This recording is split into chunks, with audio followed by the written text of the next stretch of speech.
الحمدللہ رب العالمین والصلاة والسلام علی سید المرسلین اما بعد۔ ایک بھائی سوال کرتے ہیں کہ جب ان لوگوں سے جو عید میلاد النبی صلی اللہ علیہ وسلم مناتے ہیں یہ کہا جاتا ہے کہ یہ چیز قرآن و حدیث سے ثابت نہیں ہے، تو وہ اس کے دلائل میں ایک دلیل یہ پیش کرتے ہیں کہ امام مسلم رحمہ اللہ روایت کرتے ہیں نبی صلی اللہ علیہ وسلم سے کہ آپ سے سوال کیا گیا کہ آپ سوموار کا روزہ کیوں رکھتے ہیں، تو آپ نے فرمایا یہ وہ دن ہے جس دن میں پیدا ہوا ہوں اور یہ وہ دن ہے جس دن میرے اوپر قرآن پاک نازل ہوا۔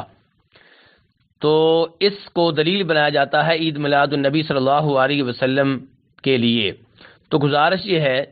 کہ نبی علیہ الصلوۃ والسلام سے محبت کا تقاضا یہ ہے کہ جیسے آپ نے سوموار کا روزہ رکھا ہم بھی سوموار کا روزہ رکھیں، لیکن نبی علیہ الصلوۃ والسلام نے اپنے یوم پیدائش کو بطور تہوار، بطور عید، بطور جشن ایک سال کے بعد منایا ہو، یہ چیز ثابت نہیں ہے،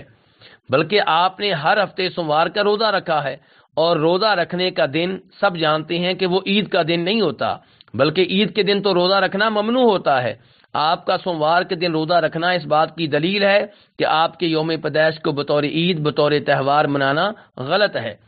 تو اس لیے نبی علیہ السلام سے محبت کا تقاضا یہ ہے کہ آپ کی سنت پہ عمل کرتے ہوئے سوموار کا روزہ رکھا جائے، ایسے ہی جمعرات کا روزہ رکھا جائے،